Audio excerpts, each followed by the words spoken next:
Oh, good afternoon, everybody. I'd love to welcome to the chat Miss Renay Marshall. Hello, Nene. Hello. I've known Renay for 6 years, something like Yep, that. something like that. Um, Yep. yeah, Renay and I met through our association with running and through our roles as ambassadors for the Atlas Collective, which is the guys who run the Brisbane, Sunshine Coast, Hobart, and Cairns marathon festivals, plus a little handful of other ones. So that's how Renay and I met. And I'm pretty sure the first time that we actually physically met face to face was in Brisbane. Yep. And I had the pink beard at the time, I do believe. So yes, Yeah. there's Yep. a photo of her and I at we were volunteering as marshals for everybody at the check-in. And Yep. yeah, there's a photo of us and I with my pink beard at the time and pink hair. And she's probably thinking, who the fuck is this? Um, I think we um, were like one of the first volleys though too, Ben. Like out of all yeah, the whole Atlas thing, I think we were the first ones to stick our hands up at that I'm, time. I'm pretty sure we were. Yeah. Yeah. So it was we had a good time. It was good to, because obviously we all chat and stuff, but then when you meet face to face, it's like, people, and I know for me, and I don't care because it's what I am and what I do, when people look at me and go, oh, what the hell? And have you seen the new edition? I am loving the new edition. If I'm going to be honest, when I said, like I said to you the other week, I was like, I had to question myself. I was like, did he really get that? Is that Yeah. real? And then when he Yeah, said to me, that's it's right. real. That looks bloody amazing. You got Yeah, some yeah. balls, man. Well, there was a couple of times I had to almost tap out, thinking I can't do this, Yeah. because uh, it, it was worth the Pain and 5 or so suffering. hours that I was in the chair for. So yes, but thanks for the opportunity to have a chat this afternoon. I do appreciate your your insight and time this afternoon. Obviously, we're talking about Movember. Now, obviously, all these sessions are pre-recorded, which will be posted throughout Movember. So normally what I do, but it's just letting other people know, a lot of the stuff I do for Movember is like a physical challenge. And I've done that pretty much since you've known me. Yeah.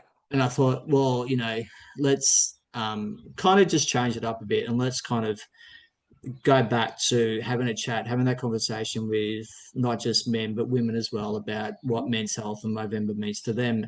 And obviously, for what I do is a flow-on effect with breast cancer awareness, because there's a lot of most sisters out there that have supported me over the years, and I love every single one of yous, you included. And it's me giving back to those that have supported me over the years. And it, for me to have a permanent pink hair and pink moustache is just a little thing that can be done to raise awareness, make an impact, make a statement for those women who may be going through a lot of shit in their life. Yeah. So it's for me, I do not care. The amount of conversations that I've had, and I've mentioned it before on the chat, like with the young girl at the shopping center that came up to me, 8 years old, 9 years old, and seeing somebody like me, she would never have seen a person like me before in her life. And just that the understanding of why I do it probably didn't make a lot of sense to her, but it was that impact. Hmm. When she goes to school the next day, Yeah.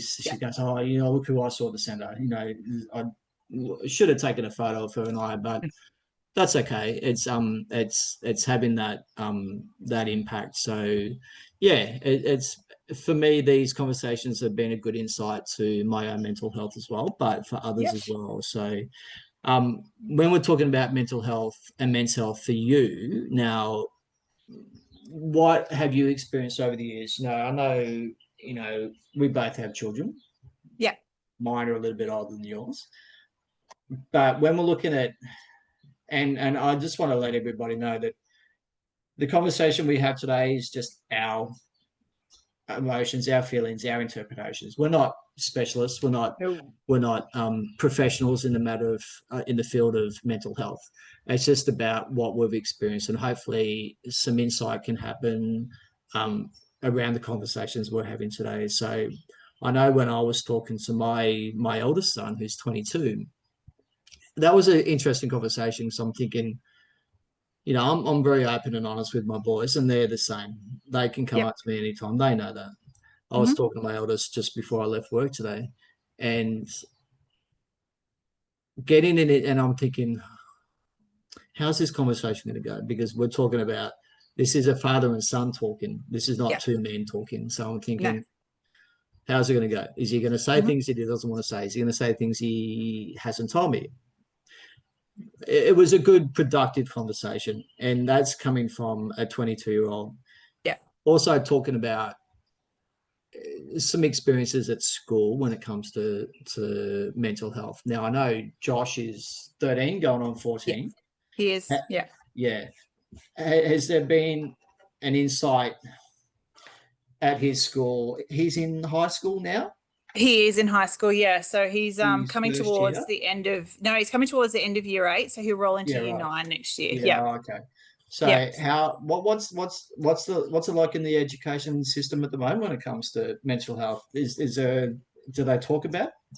They do actually. So, like for Josh rolling in from primary school to high school, so he was in a relatively small-ish primary school.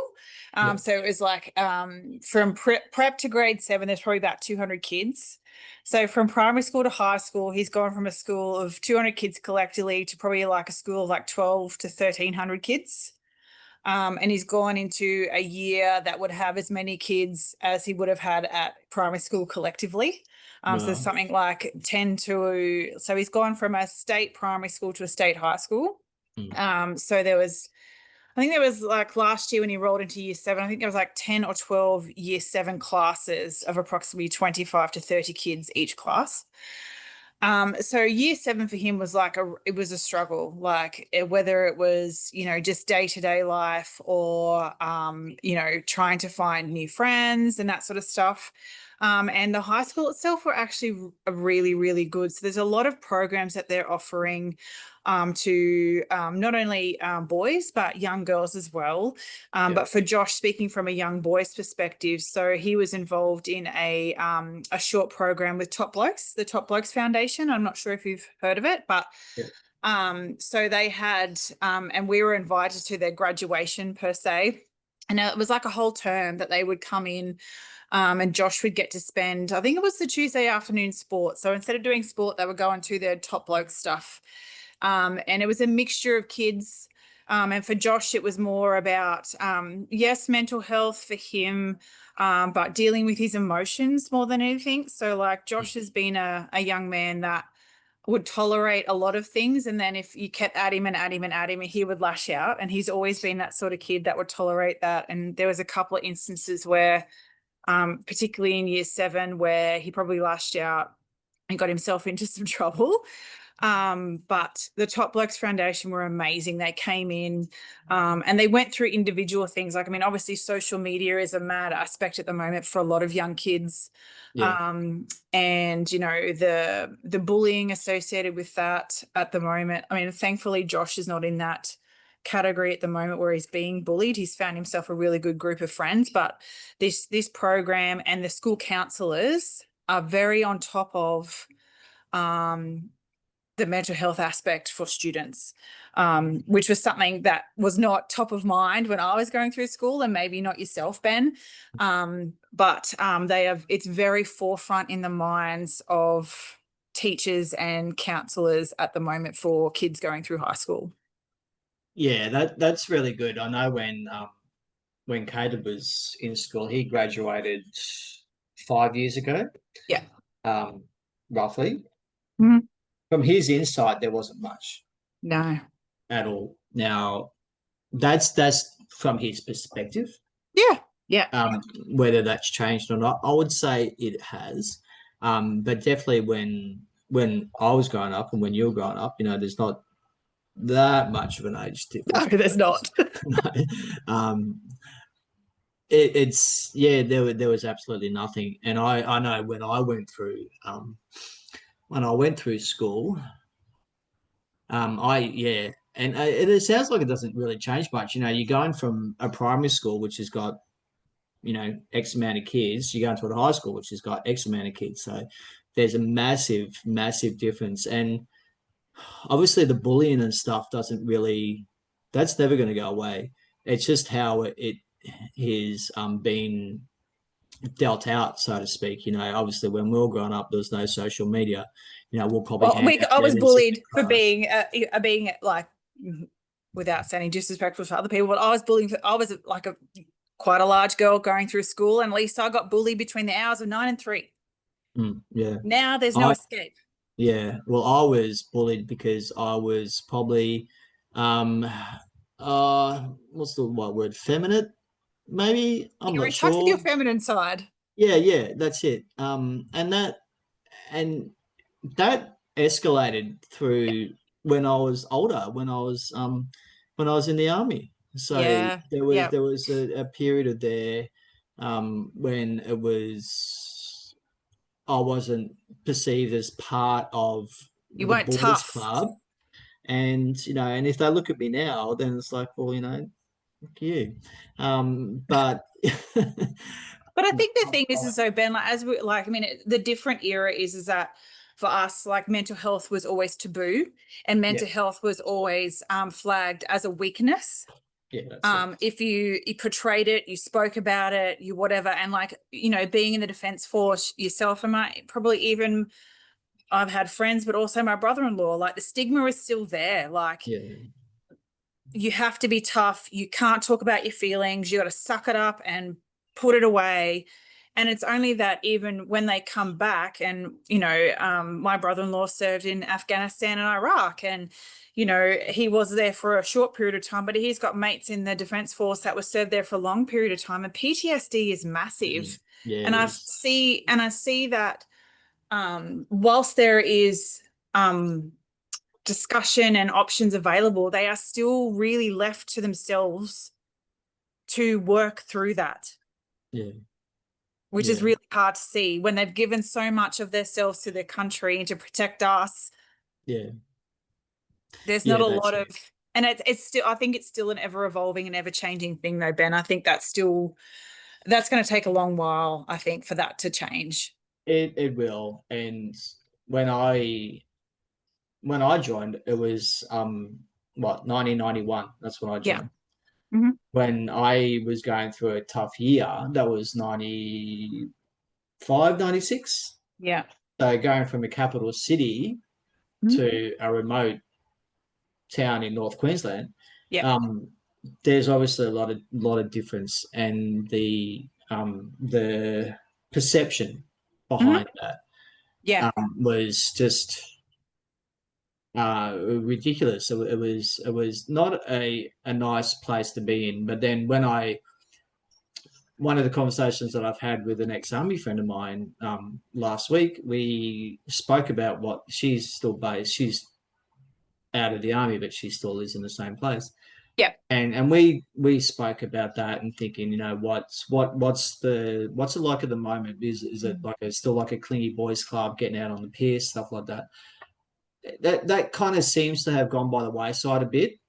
Um, it's more about having that let's go hit the gym, stuff like that, like Yeah. kind of doing that Healthier instead. options. Yeah, absolutely. But then when you're looking at those options, you know, and comes back to social media, especially with um, teenage boys Mm. and teenage girls. But you know, it's a lot common with boys at the moment is that like that perception: am I man enough? Am I am I you know, do I have the body to fit the persona of what I should be Yeah. looking like in the community? Yeah. There is that that as well. And then, you know, looking at social media and yes, there are benefits from it, but there are a lot of negatives as well. So And many negatives. and it can really impact the mental health side of people about how they should look Yeah. in the community and stuff like that. You know, it probably took me you know what, I had to have, you know what, 4 or 5 years ago, I had to reevaluate what was more important in my life at the Yep. time. So Hmm. I made the decision that, okay, I need to do this, as opposed to that. It was a tough decision. It was an Yeah. emotional decision, and I lost a close friendship from that decision. Hmm. But it was a decision that had to be made. And while I wasn't in a good space at the time after making that decision, when I look back at it, yes, I did lose that friendship, but I've had to make decisions in my life to make things better for myself and for my family. So Yep. that was a tough decision for me. And But reflecting on that though too, Ben, like, I mean, I guess in one instance, you've made that decision for yourself, but it must have been really hard for you at that point to lose that friend, because obviously that friend didn't understand, or may not have understood at the time, why you were yeah, making that decision for yourself. yeah. There wasn't a lot of communication. Let us put it that Yeah. way. So there was, I believe that Mm. there was a lot of things that could have been done better by both Yeah. parties. Okay. Yeah. But that's in the past now, and Mm. that's, moving forward. And you can see, obviously, a lot of that change Hmm. was, okay, let's start growing my hair back, and let's kind of make an impact. And because I know when it comes to women's health, like I said before, there's a lot of women have supported me over the years, and I love every single one of you. Um, Without having that support from a woman, from a lady in your life, whether that be your mother, your sister, Yep. or your partner, Mm. what's it going to be like for that man? It wouldn't be easy. I know when I first made the decision to paint my moustache pink, that was at the end of Movember. I can't remember how long ago it was now. What are we, 2025, 2018, 17, 18, something like that. Yeah. So at the last week of November, I thought, fuck it, I'm gonna just get a can of hairspray, pink hairspray. I can't do that because I'm just gonna get all on my face. So I'll spray it in Please a do it. I want to bowl. see a photo. No, I'll spray it in a bowl. I'll get a paintbrush and I'll just paint it on. That's all I did. Yeah. I just Yeah. painted it on, and I kept it for the week. So that Yeah. was me giving back to my sisters that have supported me.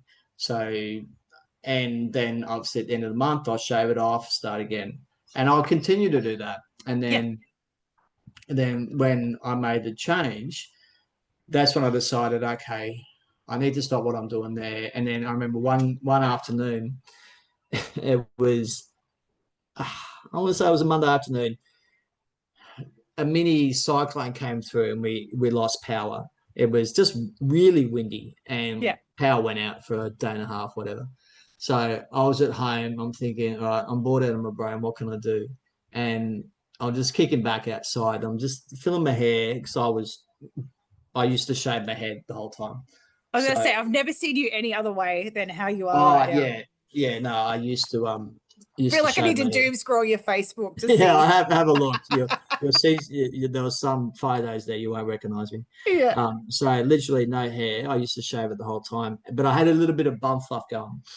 So I thought, you know what? I'm just going to get some clippers and I'm Yeah. just going to do the sides. I did a very rough Yeah.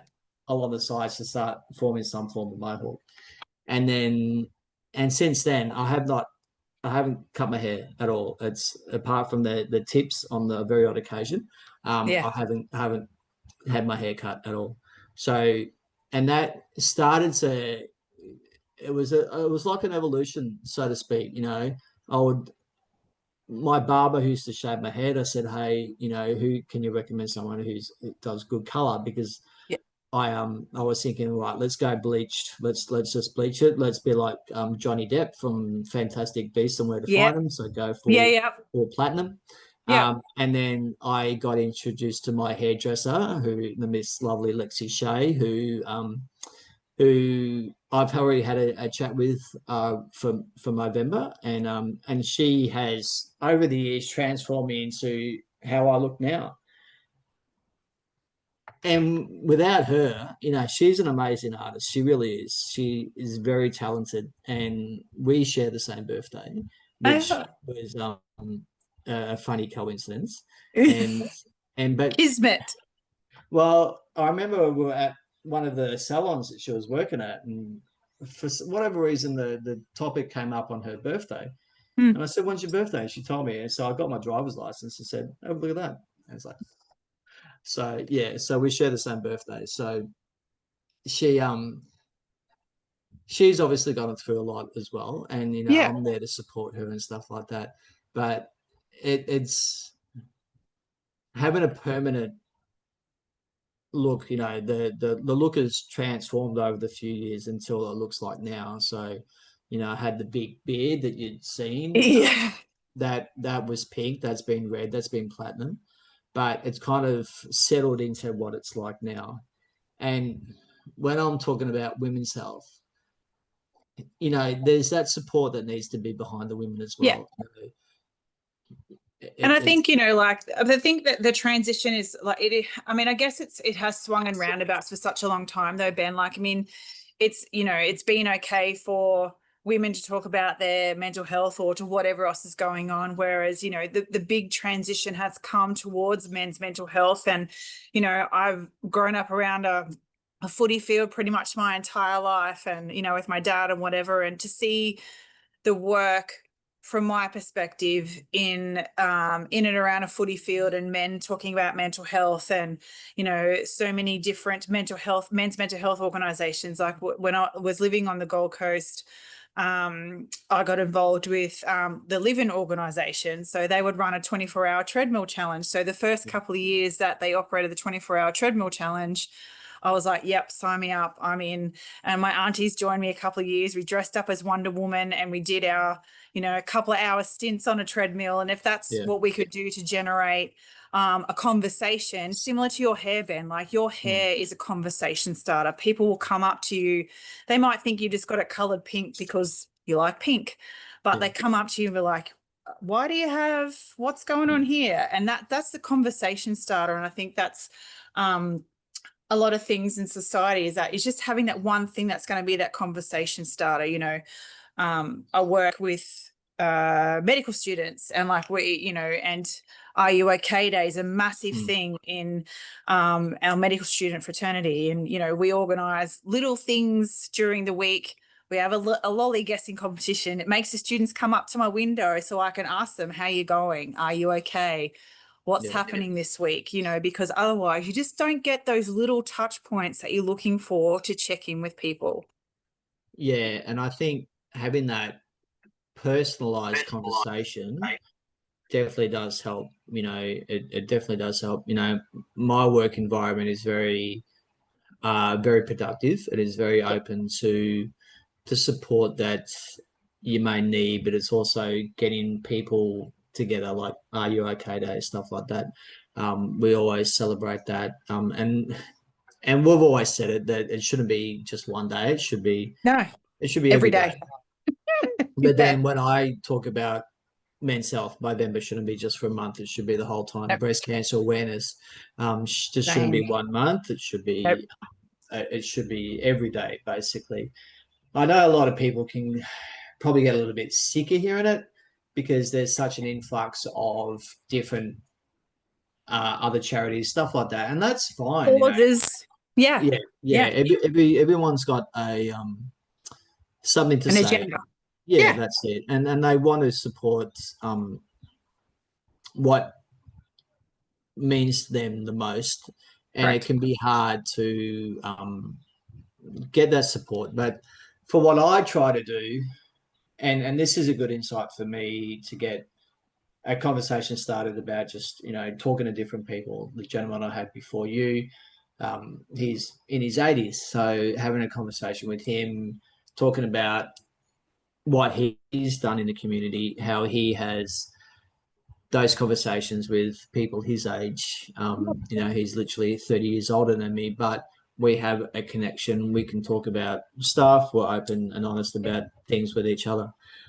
With my support at work, we have external support. So we Mhm. are fortunate enough that we can talk to people that we need to. I've got my own psychologist. I've been with Yep. her for 7, 8 years now. But having that avenue to access at work is definitely beneficial. Do you have anything like that for your work? Yeah, so our work, we have the employee assistance program, so they can access. It's called Sonder. I think it's called People Sonder. I think it is, and it's you can access that multiple times throughout the year, and through your entire employee employment with our organization, and that you can use it for. I think you get 6 to 8 sessions. I think it is across the 12-month period. And you can talk to them about your mental health. You can talk to them about your financial planning, so many different things that you can talk to them about. And I think that is something that's grown over time. I know that I've worked in a few different jobs over the years, and like it was only something that I came across when I worked in a very large law firm in Brisbane, was the like an employee assistance program, and then Yeah. obviously transitioning to the university sector where it's also available. But the smaller organizations don't really have access. I don't believe they have access to that. I think the financial involvement in having those kinds of things is probably not as accessible for smaller businesses, I believe, which does make it hard for employees to be able to access that kind of support. Yeah, Um, that's it. and apart from going to your GP, talking about a mental health plan, but sometimes it's just people just want to shoot the shit.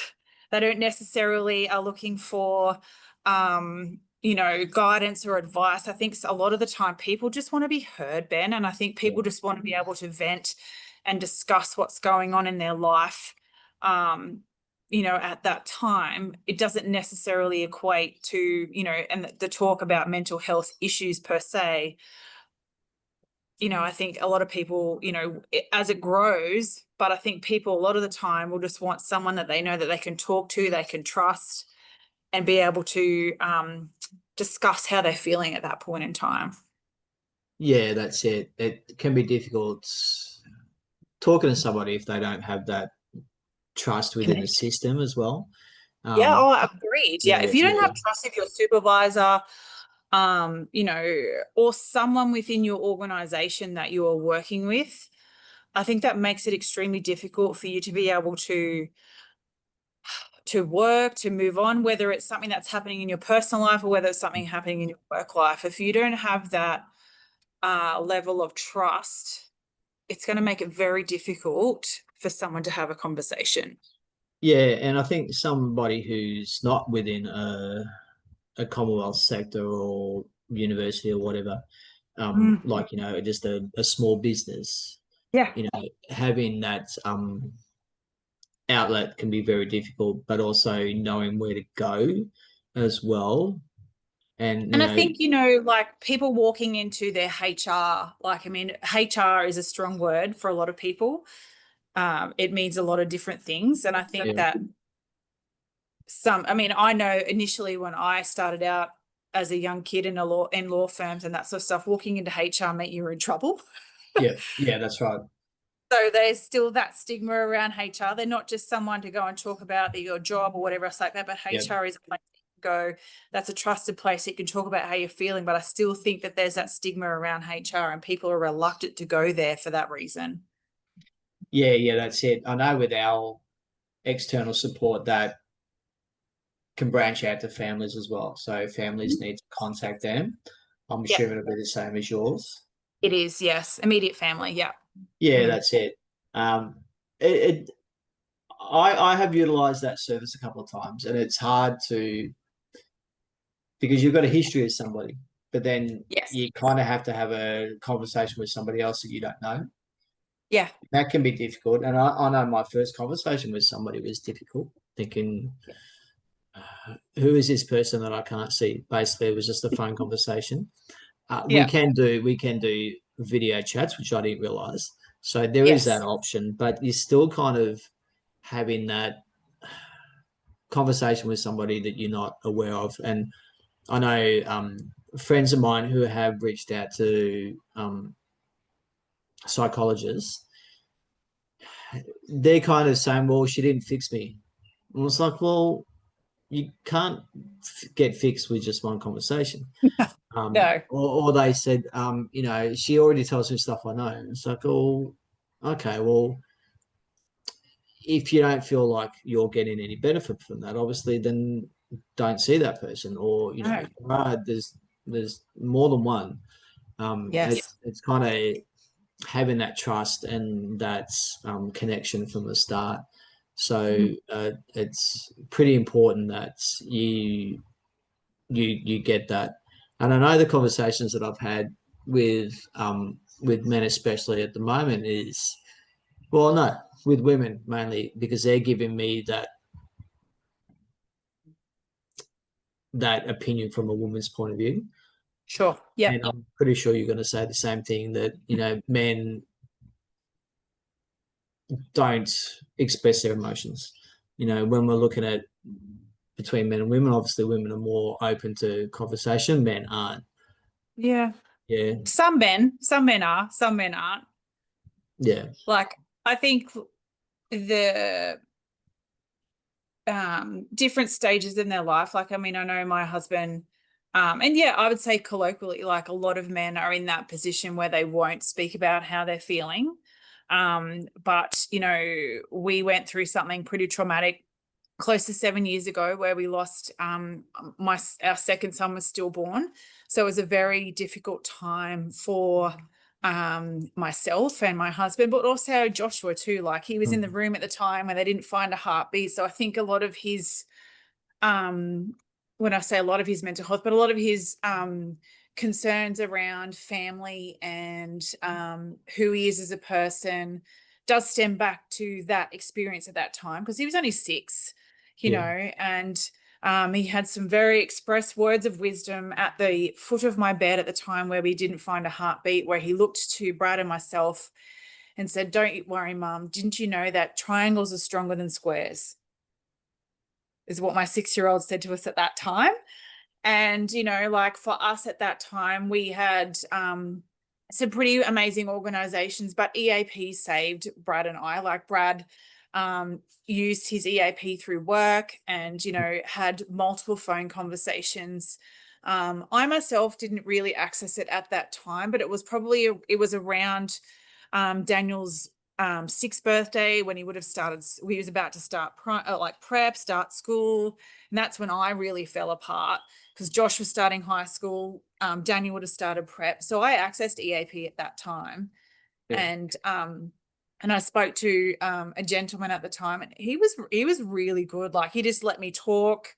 I cried. I did a lot of things. And then they sent me a follow-up email with all these resources of different methods, different things to read. There was links to podcasts. Like, it was actually a very good resource for myself at that time, yeah. which was more than I expected. I mean, I guess I didn't really know what to expect, but it was a lot more than I would have thought to get out of such a short phone conversation with someone that I've never met. Yeah, that's it. And that's I think we're fortunate enough that and I'm sorry to hear about what happened. Um, I think we're fortunate enough that for us anyway that we have that external support.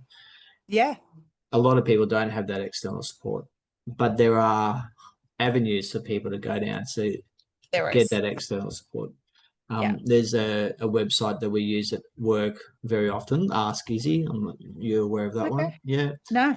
Yeah. ASKIZZY. So if you just Google Okay. Ask Izzy, it will Yeah. come up with the services that you're looking for, whether it be food, homeless, family domestic violence, money matters, accommodation, Okay. stuff like that. You select accommodation, for example. Is it for yourself? Yes. Where are you? Put that postcode, and then it will give you a list of resources around your area. That's So amazing. yeah, it's really I never knew about it until I started working where I am Well, now.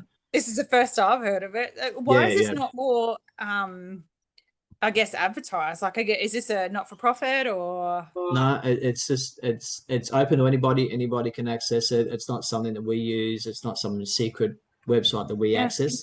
It's open to anybody. You can just have a look now on your phone, you'll see it there.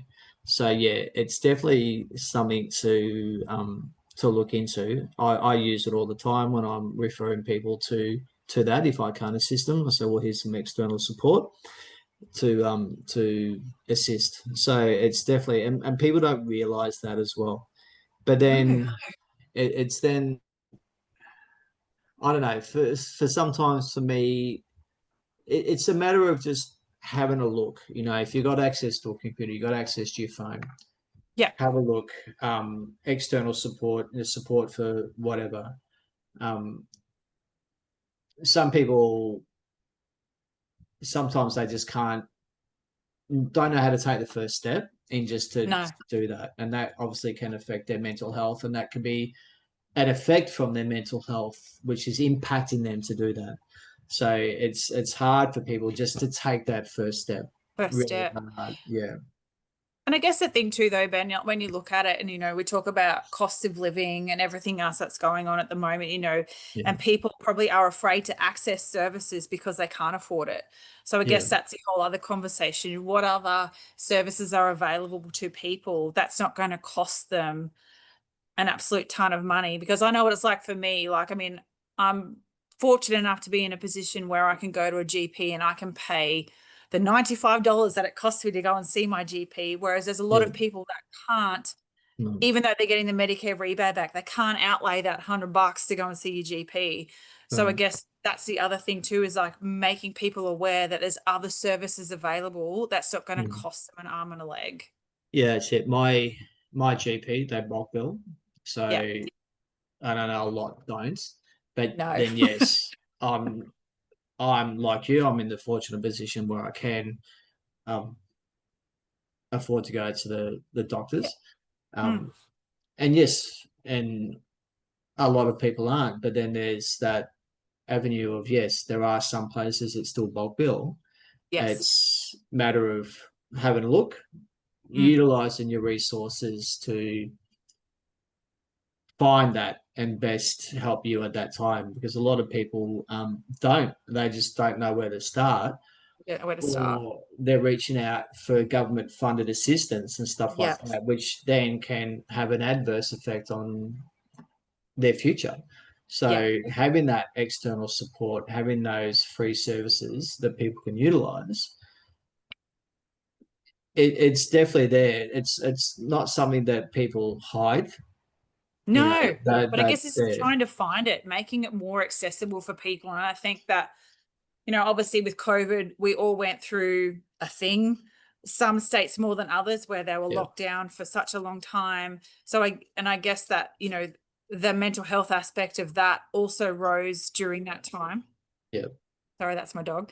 yeah. So I guess it's probably making people more aware that there's so many other options available to them that they can access without, having to look too far. Yeah, and touching on the point with COVID and stuff like that, there was definitely a rise in more cases when it comes to mental health stuff like that. Yeah.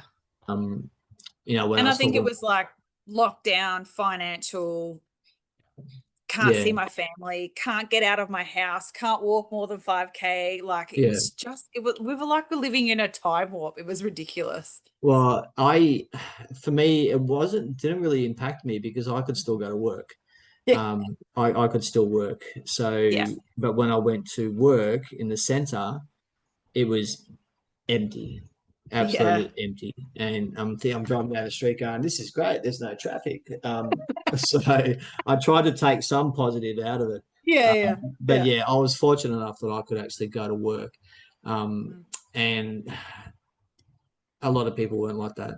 But No. then it's when I was talking to my son, the impacts and the how it affects people in his age group Yep. is pretty massive. Um, Yeah. and they're very open to the conversation. They're very open and honest about what's going on in their life. Yes. and that's a massive, when we're looking at age groups from that age group. Now, when you're looking at Josh, then we're looking at my Yeah. son, we're looking at you, Yeah. looking at me, somebody Massive else is older. switch. Yeah, Yeah. that's it. Yeah, and the mindset of generations, obviously generations is going to change over the years. That's Oh, just fact. all That's the that's time. that's part and parcel. I think people in our generation is making an impact for our younger generation. So when we're older and they're older, they Yep. will notice an impact when it comes to mental health for their own children. Yes. Well, I Yeah. hope so. You know, I do see that. I can see the shift already, but like, Yeah, I mean, but even work, I mean, a lot of the med students were probably the same age bracket as your boys. yeah, And we call these no the yeah, we call them the COVID kids. I guess it's probably not the right terminology, but they did the first 2 years of their medical degree completely online.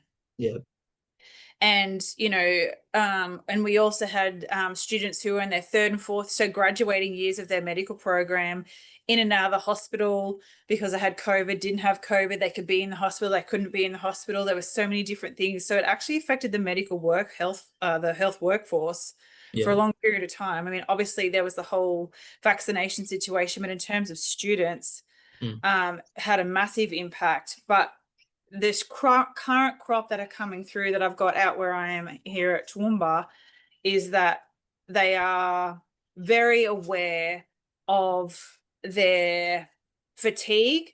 They're very aware of their mental health. They're yeah, very aware of advocating for themselves, both when they're not in a good position or whether they are in a good position. And I think that has probably been one of the big positives coming out of the whole COVID situation, is that people are more aware, yeah, and they're not afraid to talk about it and not afraid to stick up for themselves in that sense. yeah. And yeah, that's a really good mindset to have, and it's a really good point to reflect on the conversation we've had today. I think Yeah. a lot of the, yes, there is a generational shift in when it comes to mental health, Yeah. for men and for women, Both. Yeah. um, because obviously with Movember, obviously it's around men's health. But I've said over the years to different people, it's just not about men's health. It's about women's health. It's just not about prostate cancer or testicular cancer. It's about suicide prevention. It's about suicide awareness. Correct. It's Yeah. about breast cancer. It's about brain cancer. It's about lifeblood, donating, supporting your local lifeblood, to make a donation for that person who has had that accident or who has had something going in their life which has impacted them. Even though it's a physical impact by donating blood, it's a mental impact as well. And by making that donation, by supporting them, it's it's making that person feel so much better knowing that there are people out there supporting. No, I donate blood, I donate plasma. Plasma. Um, Yeah. yeah, I'm a plasma donor, and and Yeah. and that eventually that happened out of when I was going through a transitional phase in my life. That arose from that. I'm thinking, why aren't I donating plasma? All right, let's sort that out. So And what's the difference there? Like, because I'm definitely not a medical person. I'm a fresher staff in a medical office. So well, plasma and blood. I'm definitely not a medical person like that. No, So, but you but donate plasma, so you know yeah, the difference. I well, not necessarily. You can donate plasma um, every 2 weeks. Okay. You can donate blood every 3 months. Now, Right. with and I'll get the term, the scientific term. I will Google that. Can I Um, clarify something though too? Because yeah, my yeah, yeah. mother-in-law, she's like old school midwife, 40 plus years. And she's like, you can't donate blood because you've got a tattoo. And I'm like, well, No, I've got a friend. no. I'm like, that's not right now. Yeah, no. There has been lots of changes throughout when you can the restrictions on when you can donate. And so give me 2 secs difference. That's all right. It's not something that I've done because I'm terrified of needles. So maybe my 2026 goal is to donate. Well, when you so plasma can take up to, it depends.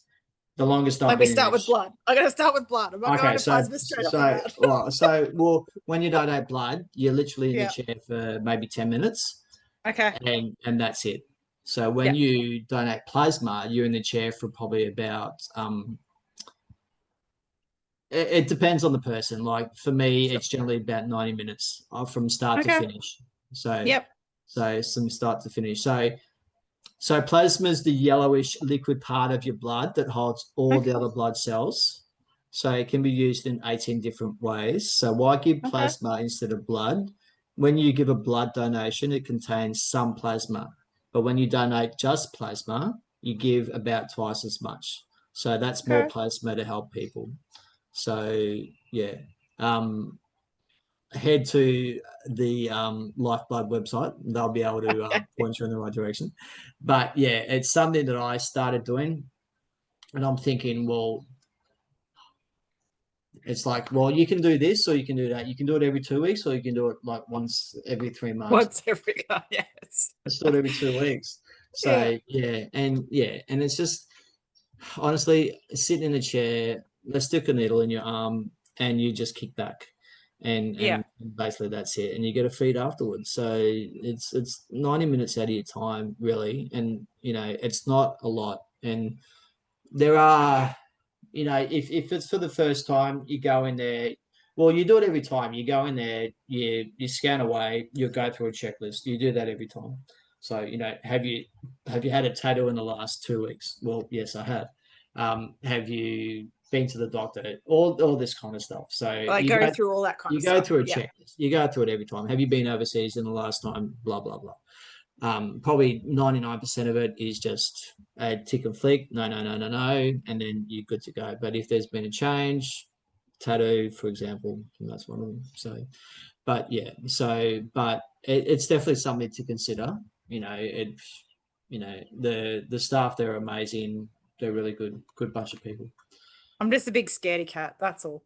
Well, but it's just a needle in your arm. It's a little prick. And so. Okay. All right, mate. I'm gonna leave you alone. I'm gonna let you get on with the rest of the afternoon. We could keep chatting, but you've got things to do. I've got people to see. I just want to say thank you, just for the opportunity to just have a chat. Anytime.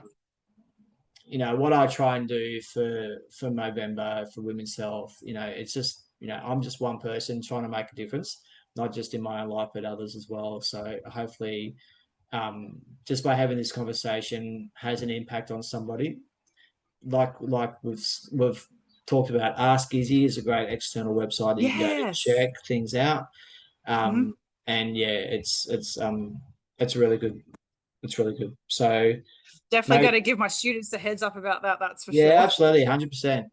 If there's something that someone, if there's one thing that you've taken out of this conversation today is Ask Izzy. So Ask Izzy can help you. Yeah. All right, mate. No, it's been a pleasure, Ben. I loved every minute. Thank you. Appreciate it. You're the best. I'll see you soon. Okay. You will. See ya. Thanks, mate. Bye. Bye.